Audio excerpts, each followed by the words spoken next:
Okay, so welcome to another episode of the Ministry Down Under webcast. I'm joined by Karen Stuckey from Church Spot Australia. Hi everyone. How you doing? And today we're also joined by two amazing ministry leaders, I'll call them, as well as musicians. Yeah. Steve and Ainsley Apirana. Hello. Yes. Hi. Welcome. Yeah, thank you. So excited to have you here. Good to be here. Good to be here.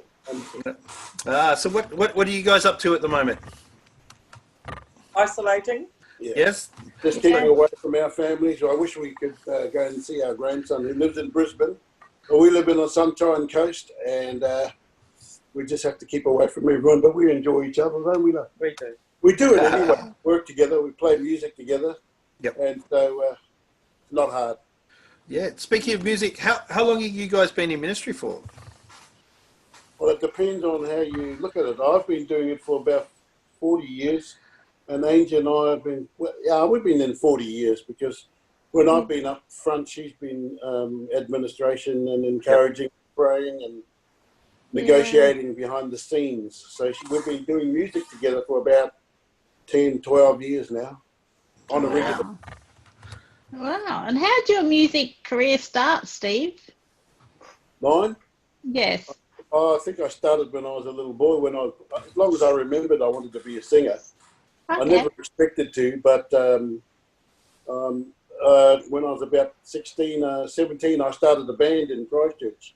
Well, I never started. We all started each other. We just were mates that were brought up wanting to sound like, there was a quartet in our hometown in Rotorua called the Howard Morrison Quartet. So we wanted to be like them for a start.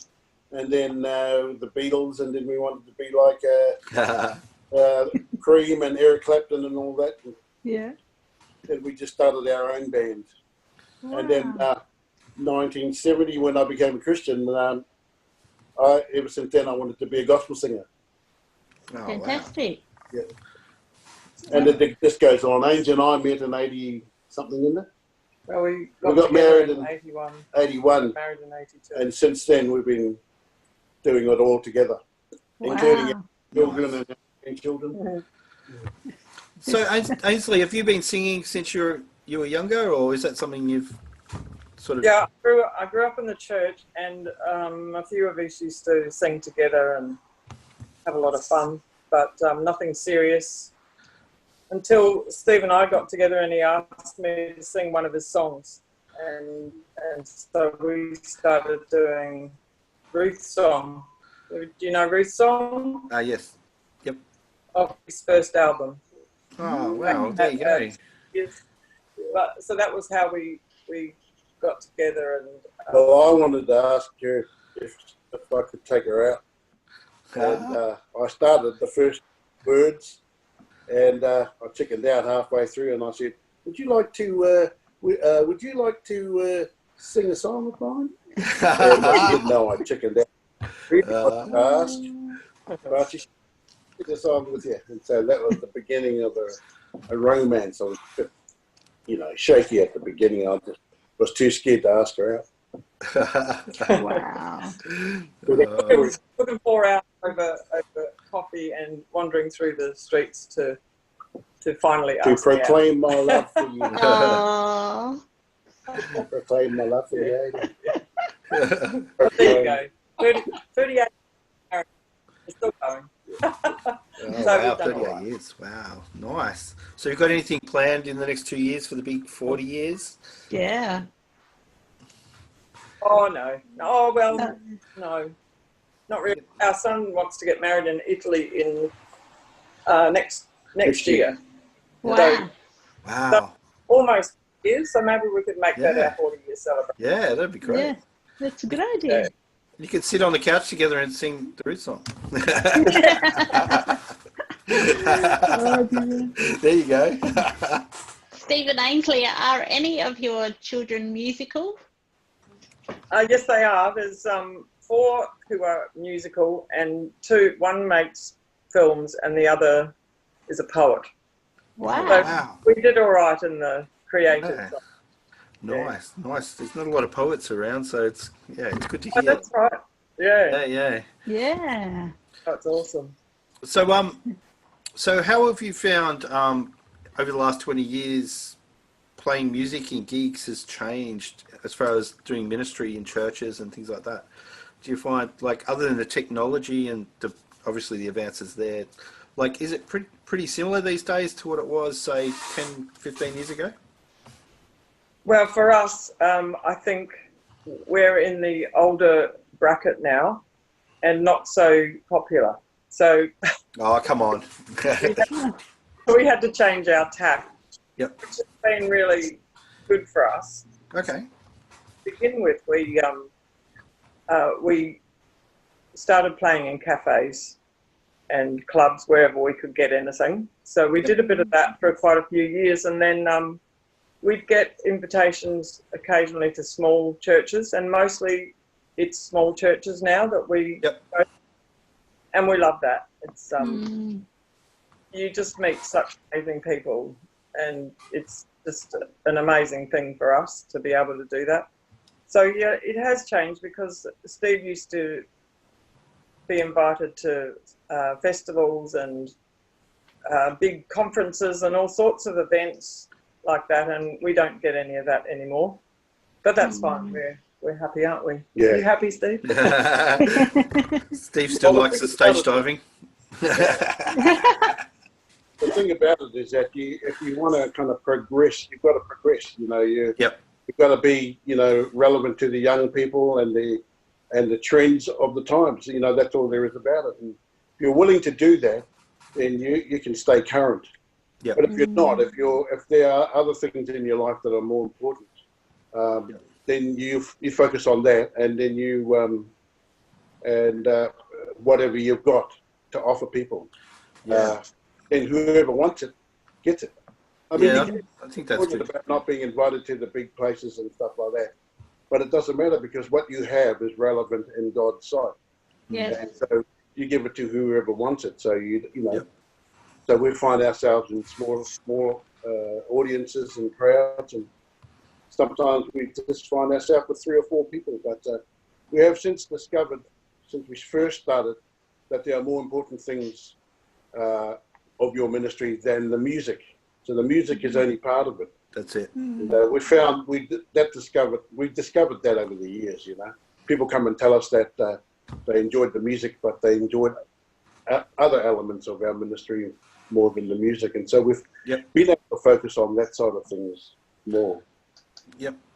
So when you go to churches, what's your normal presentation look like? Yeah, but for me, Steve has an amazing story of how he met the Lord and how things happened for him in that regard. And to me, it's a very powerful story. And we've had this amazing opportunity to go to Europe and go through schools and small churches right across Europe. And so we play in front of still very small audiences, but young people who can't escape. They have to sit there and listen to us. That's the perfect audience. You can present the gospel in a 40-minute set because that's a class period. And sometimes we were performing 5 times a day. They just take you in a classroom, set the PA up, shuffle a group of people in, could be between 40 to 100, and then you present the gospel, and then they shuffle them out. And the whole thing with the European schools back then, back in the 90s and early 2000s, was you're going in on their English class. So they're all learning English. So they don't mind what you're doing as long as you do it in English. Oh, wow. But you're not allowed to say Christianity is better than any other religion. Yep. You're not allowed to try and sell stuff. Yep. And you're not allowed to, the same thing. You're not allowed to take up an offering or ask people for money. So, but apart from that, and we haven't been kicked out of any of the schools, or we haven't heard a bad report. Sometimes people will say it's a bit too over the top with the Christianity, but we share stuff that we own. That's, like I don't know how to quote scriptures and preach like a proper preacher, but I know what's happened in my life, and Angie knows what's happened in her life. And so much of our testimony, and especially these days, is got a lot to do with our relationship with each other. Wow. So, and then people can ask us questions because we know all the answers to them. They ask us Yeah. anything biblical, or we have to ring someone up. Phone a So, friend. we have to ring up somebody, a pastor. In fact. So testimony is a powerful thing, isn't it? Yeah. It really is. So, how much of the contrast of your early playing career versus your ministry career, like, do you lean on for example, for experience, like when you go into ministry and you see the contrast of like a secular band versus doing ministry stuff, do you lean on any of the experiences from your past to in life lessons and things like that you transfer into How do you mean? songs? You've been playing in the secular stuff? Yeah, that's right. Yeah, I guess so. But I mean, it's been the other way around. When I Yep. became a Christian in 1971, I just took whatever I learned into the kind of so-called Christian sector and Yep. kind of Christianized it, if you like. And then over the next 10, 30, 20, 30 years, 40 years, just kind of a lot of the extra baggage just drops off. Yep. And you ended up with what you've got is, mostly to do with your relationship with God. If you're keeping a good relationship with the Lord and with each other, a lot of it will come up. But there's a lot of stuff about the secular scene that I was afraid of when I first became a Christian. Yep. And so I kind of turned my back on it. And then just whenever I had to go back into that sector to do some ministry or to visit people, I became aware that God was with me, and that I wasn't weak anymore, that I could withstand that. Yep. It's not going to have an effect on me. So instead of me being scared of a lot of those things, I'm not. I'm no longer scared, and I can stand in that. Having said that, it's the Lord here who kind of keeps you strong. Yep. And, like I said, our relationship is very important in that area, because you're in very vulnerable situations most of your life. Your ministry life. Yeah. You're in front of a crowd. The ego Yep. can get hot, or there's all lustful things going on. There's just plenty of alcohol abuse and drug abuse and all that kind of stuff. So I guess you've got to keep yourself down in there, right? Am I talking too much? No. Am I talking too much? No, never. That's the whole point of why we're here. Yeah. It's great. Yeah. So Well, I'm knows more than you. yeah. So I guess that's Yeah. I guess that's some good advice for some of the younger Christian artists that are kind of like just starting to hit the road and starting their ministry as well. Like, is just to push into God first, and then let God be the base of what you're doing. Yeah, that's right. Yeah. There's a lot of temptation out there that you want to stay away from. Yep. Yeah. So Yes, exactly. So would there be any? What other advice would you give to those people, like some of these younger artists that are just starting to persevere in that space? Because it definitely is a perseverance sort of ministry, So being on the road with music, especially in Australia and New Zealand. I guess there's a big temptation to get your relationship out of balance. Mm. I think that's probably the biggest priority, because if you lose your relationship, then you've lost an awful lot. And to us, the greatest treasures are found in working on that. Yep. And so it gives you something to pass on to people that the world is really hungry for. Because basically everyone needs love. And Yes. Oh yeah. so I guess and for our family too, we just want to make that a priority. And I think that, in our day when we were growing up, it wasn't always a priority with pastors and singers. Their priority was their ministry. Yeah, that's true. I think that we had that out of balance. And so a lot of kids grew up not knowing where they were or what life was all about, because their fathers weren't present or their mothers weren't present in their lives because of ministry, and it's not a good balance. So So we try to make sure we keep that balance, and I think that it's actually God who wants that. Yeah. He believes in family, and he believes Yes, exactly. in having good relationships. That's why he came, so that to repair all those broken relationships. Yes. So I think that's the biggest. It's not to take away from your own relationship with the Lord, because that's the basis of everything we do.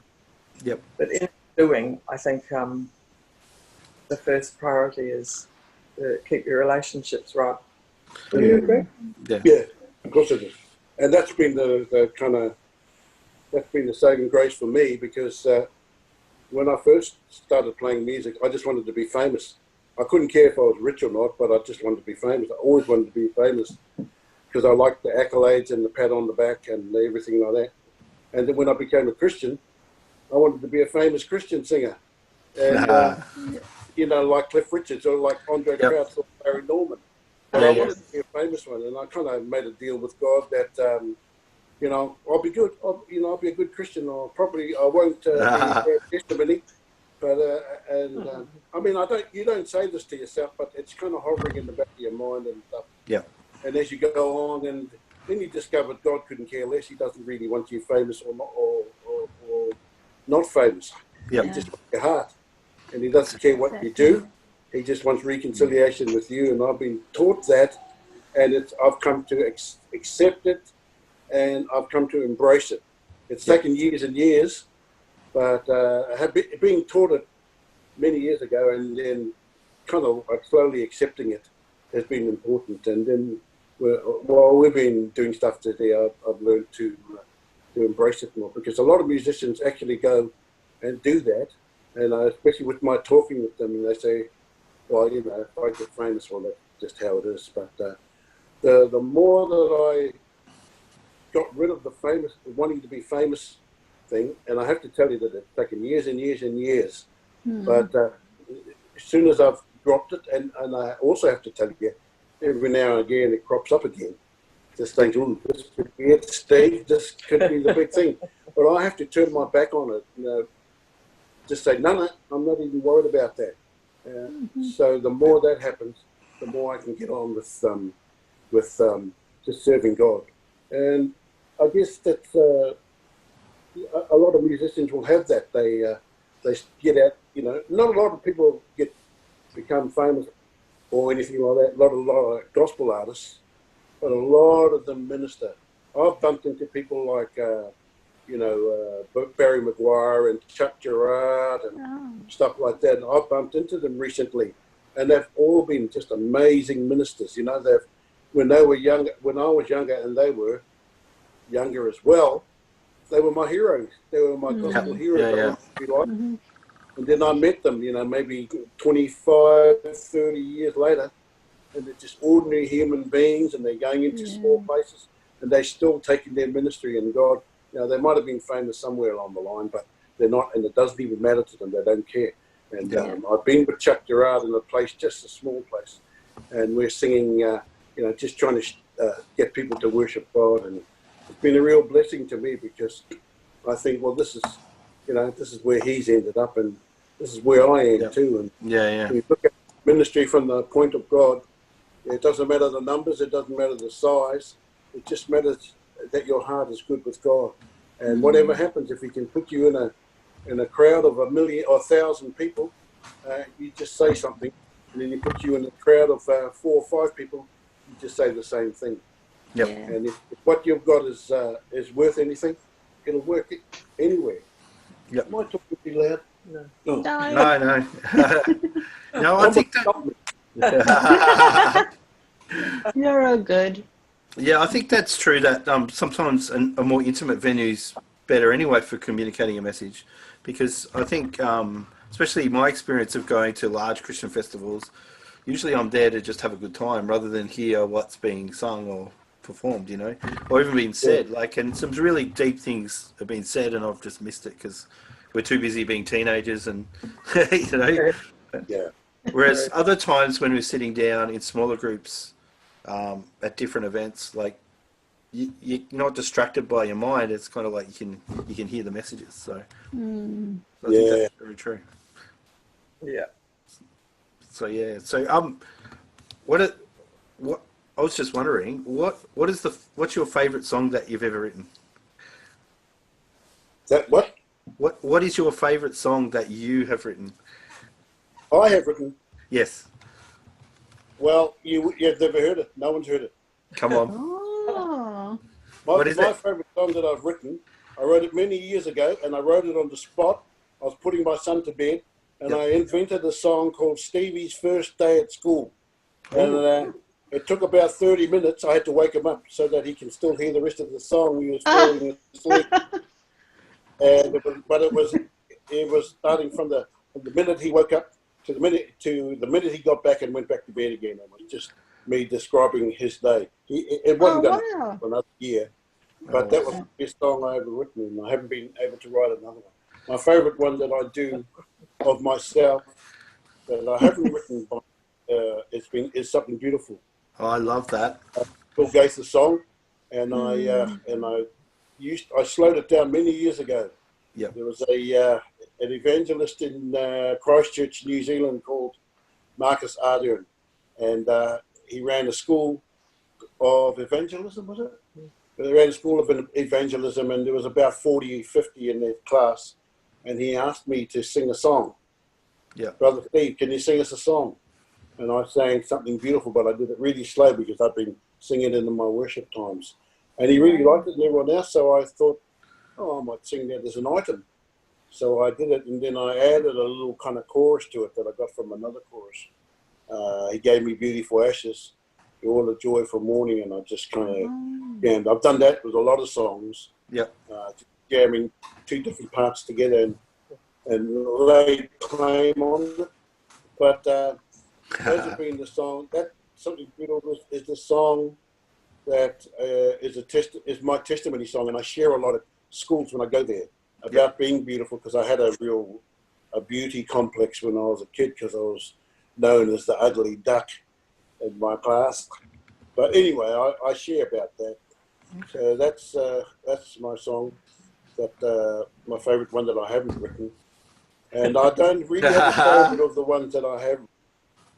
Well, they're all different songs. I love Inevitable because it's a funny song, which I started it off as a joke, and then it turned into a song. And there's another song two songs that I've written just recently on my last album, and one's called When I'm With You, and the other one is called This Wretched Man. When I'm With You is about I don't care what happens, God, as long as we're good, as long as you and I are good. And when I'm feeling terrible, I'll go somewhere and sit down and say, where are you, Lord? And the Lord turns up. And the other one is about a man who's just come to the end of his life and realised he's made all the wrong decisions, and calls out to God. So that one's called Wretched Man. Just in case anyone wants to hear it, it's called Wretched Man. It's on my album, and I've got buckets of them underneath my bed. Nobody wants them. Boxes of them under my bed. Is it on? It's on. And the other song is called When I'm With You. Is it on iTunes and? Ask Angie about that. And those locations? Yeah, they're on iTunes. All right. Well, we'll link it below then, Yeah, so people can check it out. Yeah. and Ainsley, you write songs as well, do you? Yeah, I do. Do you have a favourite as well? Well, when you asked that question, the song that came to mind was the one I wrote for my mother, wow. because it's really special to me. So my mum died about 20 years ago now, nearly. 20? Well, it's 19 and a bit. So, time flies when you're dead, doesn't it? Steve's got a sense of humour. Does he? Yes, he does. Yes, he does. I was going to get to that. We'll get to that in a minute. Sorry. Okay. So she was sick for a while, and so while she was sick, I wanted to tell her how much I loved her. So I wrote a little book of prose for her and put photos with it to tell her. Oh, wow. And then after she died, Steve said to me, "You should make that into a song." And I said to him at the time, "Oh no, that's too hard. It's got so many words." But the thought wouldn't go out of my mind. And so, a few months I worked on it and came up with a song which is called "Cappuccinos and Vanilla Squares," and it's written for my mum who used to take me for a cappuccino and a vanilla square. Oh, wow. There you go. No, they used to go shopping at Myers, wouldn't it? Yeah. They used to go shopping at Myers. You have Myers in Melbourne? Yes. Yep. And they have the cafe? Yeah, they have a cafe. But Yeah. the single in was the cafe she'd take me to. Oh, yes. Yep. They've still got that here. So, Yeah, it's still around. Yeah. Oh, That's the wow. name of one of her albums. Ainsley's album is called Cappuccinos and Vanilla Squares. Yeah. And That's that's all on there too. We'll have to link all below so people can check them out. So, Yes. really good. Yeah, if you Google that, they'll come up with all the songs. They used to be on our website, but they're not now because there's no website. We haven't got a website now.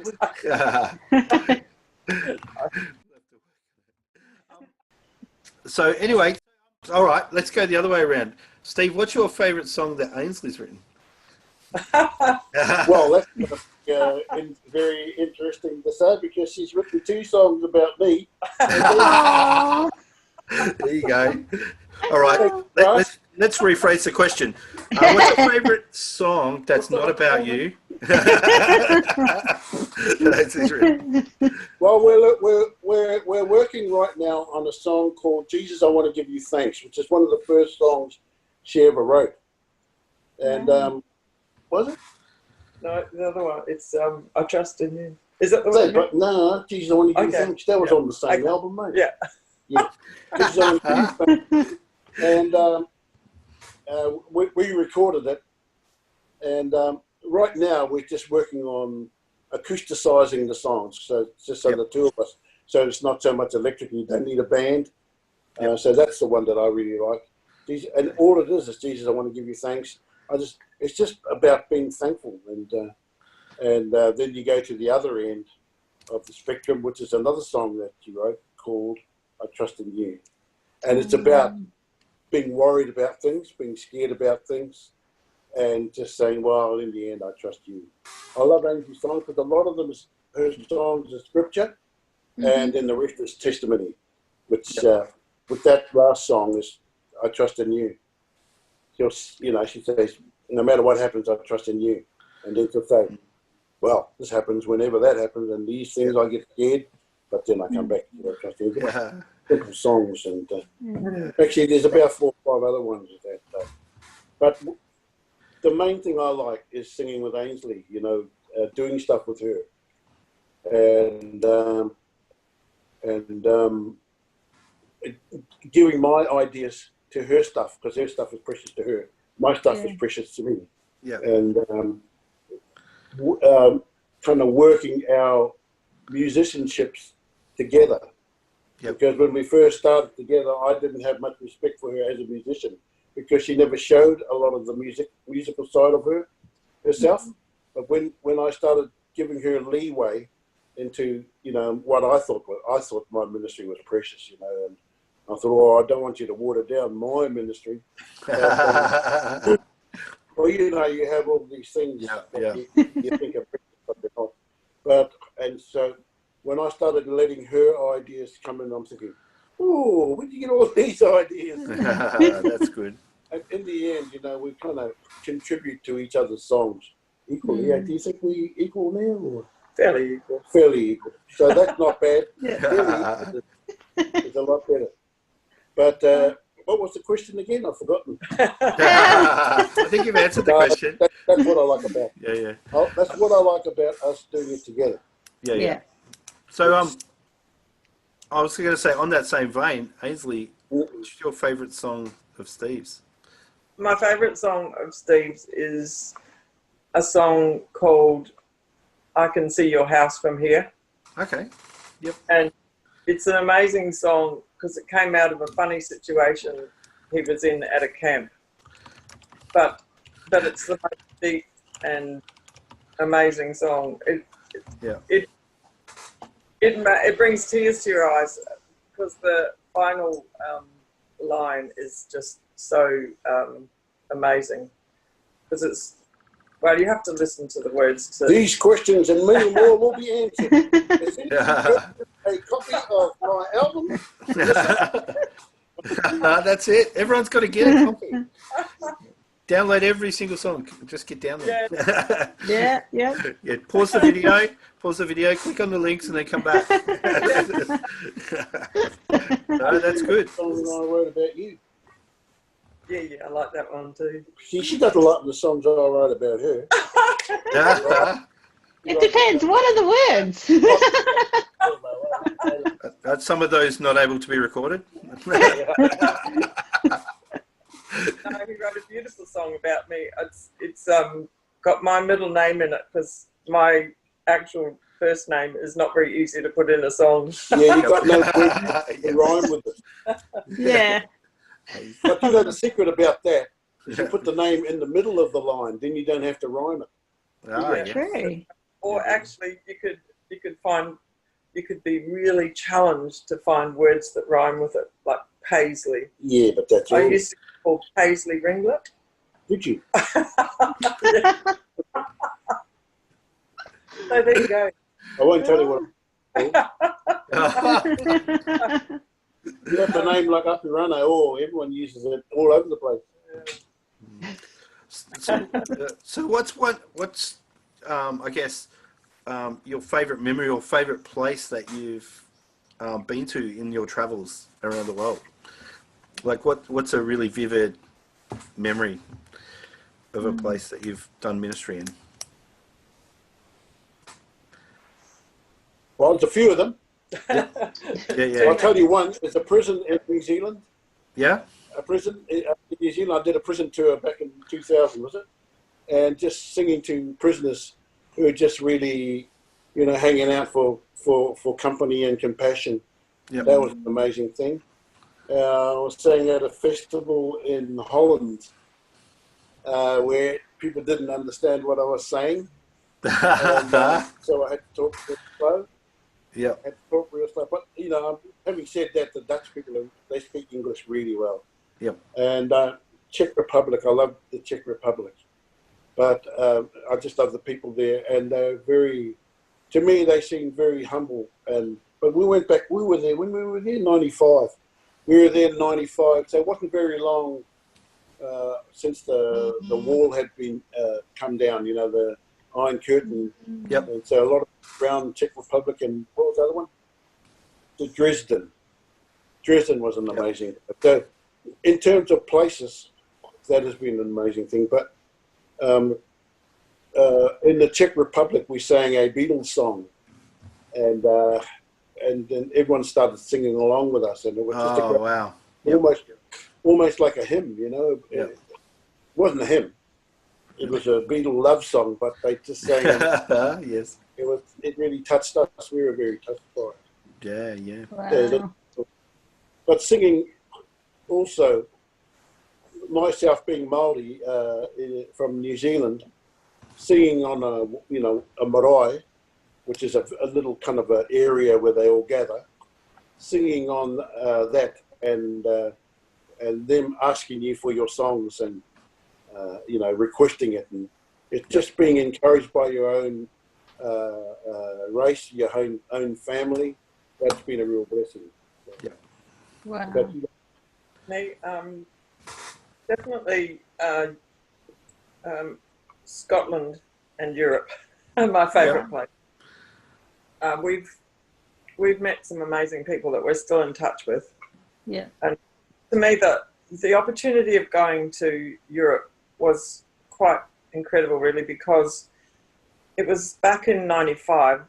Steve had a phone call. Well, actually, I think it was me. I had a phone call from this guy in Holland, and he wanted Steve to go for 3 months to Europe.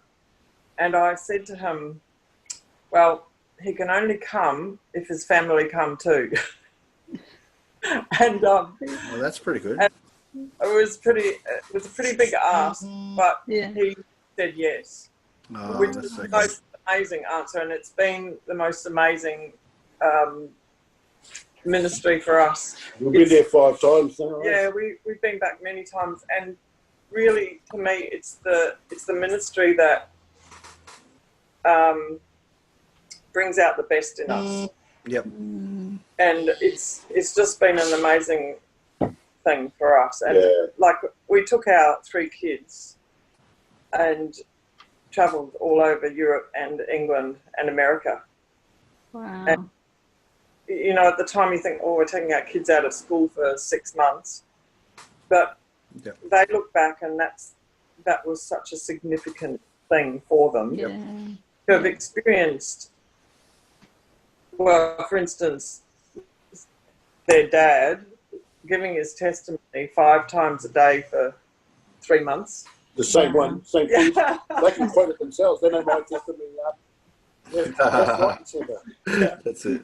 But you know that it's an amazing thing for your family to experience. I mean, that's only the very tip of the America iceberg. was good though. You know, we had a fantastic time everywhere. And the last trip we did with our kids, our 2 youngest decided they wanted to come with us. Yeah. And they were in their 20s. And we said to them, yes, you can come, but you have to sing. No, wow. We supported them through it was about 5 months through Europe, maybe a bit less. And we had the most incredible time. It was really, really special, and they just did so well. And honestly, the kids, especially because we're going into schools, and the kids just thought they were absolutely Yeah, they liked it better than us. Yeah. We tried to get them to do more, but they just wanted to teach. Yeah. All right. Can you hear? Yeah, I can hear the trains. That's fantastic. Oh, real life going on outside. It's amazing. It's like, Through our living room. America was good. I was very surprised when we went to America that how humble a lot of the people that we met. We went to a place in Pennsylvania, and they treated me like Billy Graham, and I'm thinking, what? You know, I kind of think that, you know, when you go to America, they know it all, they've got it all, but they were kind of like saying, oh, can you pray for me, or I need this and I need that. And that's very humbling. But then you find it in a lot of places. We went to Nepal, and the people asked, you know, they'd come up to me and put my hands on them and say, pray. And it's weird. You feel like I said, you feel like Billy Graham, eh? But, you know, having said that, there's so many other places that we've been to that we should write a book or something, eh? Yeah. That'd be good. Now you're in isolation. Hey, just one question, Ainsley. Like, while you were travelling, a lot of us are homeschooling our kids for the first time. Have you got any tips for homeschooling kids? Send them to school. Oh, we I was can't. a dreadful homeschooler, absolutely dreadful. Yeah. Was totally unsuccessful. So the times we were overseas, the first trip, I made them write a diary. Well, they have got a diary, but it's not as complete as it should have been. The next trip, I totally gave up, and they just did whatever they wanted. Okay. Yep. Yeah. I think we're all in the same basket right now. So, I'm gone now. I'll tell you the truth. I'll tell you all the real secrets. No. Oh, here we go. The thing about it, about going away is, I forgot. Ask me that question. Hang on. Oh. Big set of drums. Yep. And guitar over there, and guitars there. Trophies? So we have concerts here. And, we've got a little stage built behind us. That would be so much So we have fun. home concerts here about once every 2 months. We don't want to make it too often. Have you we can only fit 50 people here. Have you thought of doing one online and putting the iPad in? You should put the iPad in the corner and do something online. Yeah. Yeah. Well, we will. One of these days, we've got to do something after this. We've got to do a live feed singing the Maori New Zealand national anthem. Oh, wow. There you go. Yes. Wow. Well, there you go. Wow. So once you get out of quarantine, what's your next adventure? Well, we've had to cancel.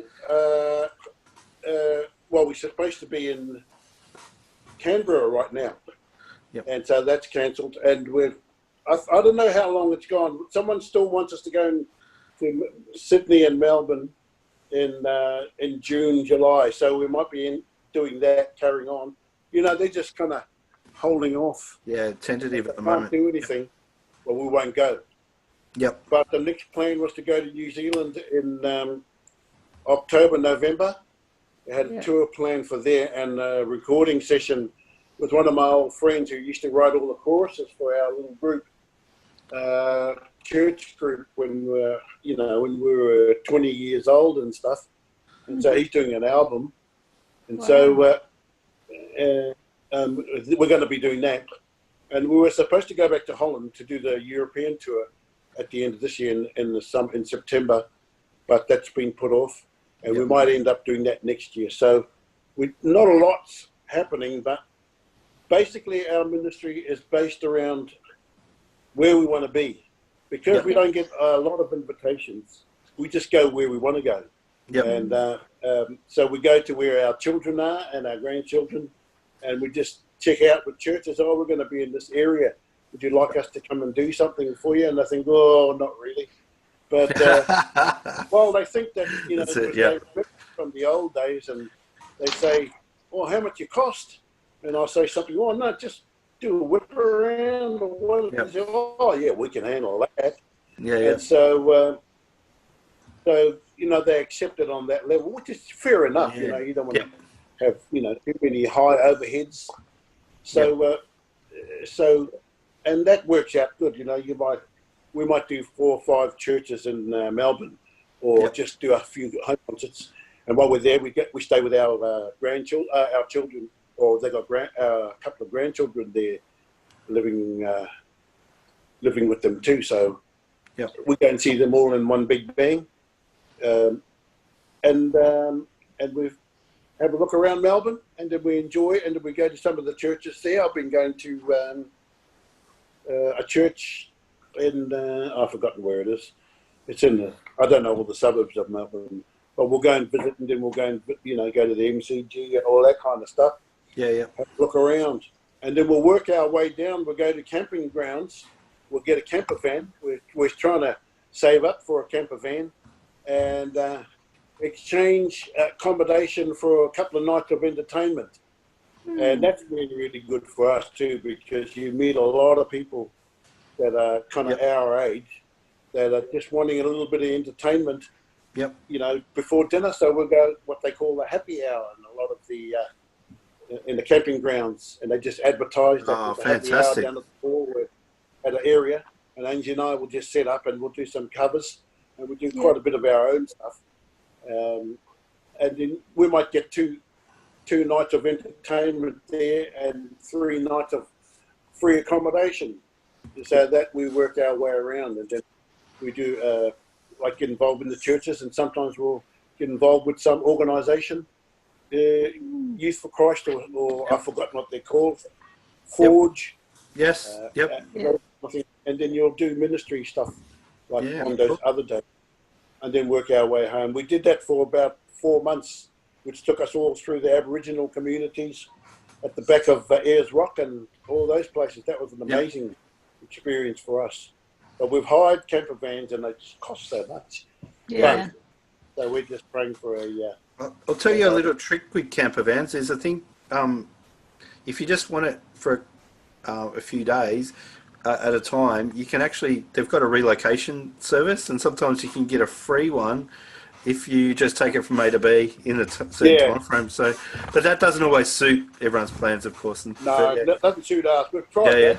We've actually done it. We've done it years ago, but not doing ministry stuff. We were just travelling from Christchurch to Auckland. Well, that's right. And we took this camper van, had a great time.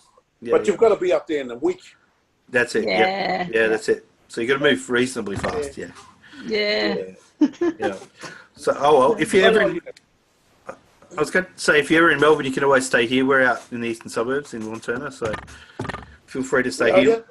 In Wanturna, so in Melbourne, yeah, eastern Melbourne. So down towards Ringwood, out that way. Ah, good one. Yeah. So Yeah. so yeah. No, Oh, well, look yeah. out. Yeah, for sure. Oh, and we'll organise a concert. We'll get some people around, pass the hat around, and look after you. Well, that's another thing that we're doing it now at the moment is house concerts. There's a lot of, there's a lot of demand for house concerts because people don't have to have a lot of money for you, and they'll have a meal or a barbecue or a party, and we always take our own little PA system and just set it up anywhere. Cool. And we can entertain, we can minister and stuff like that, but house concerts have been one of the most popular with us. Yep. Because you don't need a lot of people there. My friend Andrew Bryce organised one. He was going away to join the army band, and we did a carport concert when we built a stage in the carport and had like 10 bands, and like it was pretty full on, but it was great fun, And great atmosphere too, because it's just a small group of people, Because I remember years and years ago seeing you, Steve, when you came to Adelaide. It was Steve Grace. yeah. Was it Steve Grace? I think so. Yes. Yeah. Yeah, that's right. Yes, We were it doing the whole was. tour together. That was great. Yeah. Doing ministry with Steve Grace was an amazing thing for me because it got me known around the country a lot more. Yeah. Angie's back. Oh, cool. Yeah, that was quick. It's really nice to chat and get to know you two a bit. We'll have to have you talk next time, answer our questions. Yeah. Okay, let's do it. Yeah. I was saying to Steve that when you have we're going to have a house concert sometime soon, you should have the iPad up there streaming. Yeah, we'll do an iPad concert. That's it. That'll be Yeah. awesome. Sounds great. Yeah. Oh, that'd be great. All right. Well, Yeah. thank you so much for your time today. Like, you're such a blessing. Pleasure. And I've spent many hours listening to your tunes on YouTube, especially. Yeah. And it was just the other day I was listening to the Something Beautiful song, and it just chills me out and mellows me Yeah. out. So Oh, good one. I just love that arrangement. That's what it's all about. Yeah. Yeah. Very So thank you talented. so much, both of you, for joining us. And Yeah. everyone, make sure you click on the links below and buy their albums and Yes. get into their songs. It's amazing. Yeah. Yes, Right then. Fantastic. Thanks so much. Okay. God bless you. Cool. Bye.